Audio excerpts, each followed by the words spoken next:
మీ కళ్యాణం అని విన్నాం, అవును ఇంకా కుదరలేదు, ఇప్పుడే కబురు చేశాను.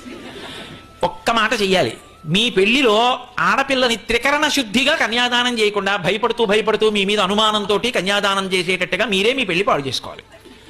అది ఎందుకురా అన్నాడు. త్రికరణ శుద్ధిగా కన్యాదానం చేసేసాడు అనుకోండి, హిమవంతుడు మేనకాదేవితో కలిసి పార్వతీదేవిని మీ వంటి వారికి త్రికరణ శుద్ధితో కన్యాదానం చేస్తే మోక్షం వచ్చేస్తుంది. మోక్షం వచ్చేస్తే హిమవత్ పర్వతం ఉండదు. హిమవత్ పర్వతం లేకపోతే ఇన్ని లక్షల మంది తపస్సు చేసుకునే వాళ్ళకి ఆధారభూతమైన భూమి ఉండదు. అది దివ్య భూమి, అది అంతఃస్థానం అవ్వకూడదు.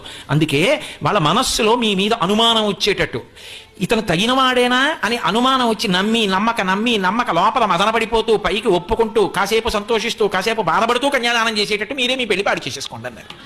మేం చేయలేం, మీరే చేసేసుకోండి. ఆయన ఉదారుడు, నవ్వాడు. అలా చేయనా మా అత్తగారు మావగారిని? అలా అయితే హిమవత్ పర్వతం ఉంటుందా? మీ కోరిక తీరుతుందా? అది దేవభూమి. అలాగే చేస్తానులేండి, వెళ్ళిరండి. వాళ్ళందరూ సంతోషంగా వెళ్ళిపోయారు. పర్వాలేదు లేరా హిమవత్ పర్వతం, ఆయన వెళ్ళి ఆయనే జాగ్రత్తగా అలా ఏదో పాడు చేసుకుని బాగు చేసుకుని చేసుకుంటాడులే అని వెళ్ళిపోయారు. పాపం ఇప్పుడు ఎంత కష్టం చూడండి.